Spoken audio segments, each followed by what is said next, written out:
2019-ben lett megvásárolva a bal oldali telek, ahol most a pályák vannak, és a 19 volt az első év, amikor már a magyar válogatott itt tornát rendezett, és például a kínai válogatott is itt edzőtáborozott.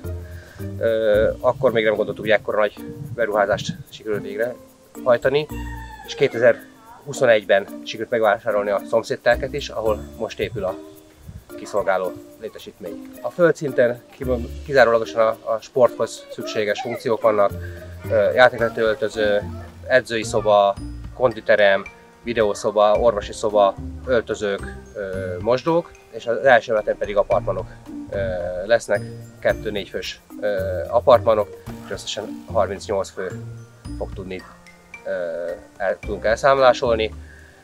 Egy csapatkézilabda csapat, egy válogatottól nagyobb a stáb, általában 16-18 fősök, és direkt úgy lett kialakítva, hogy akár két csapat is kényelmesen eltérjen és tudjon edzőtáborozni.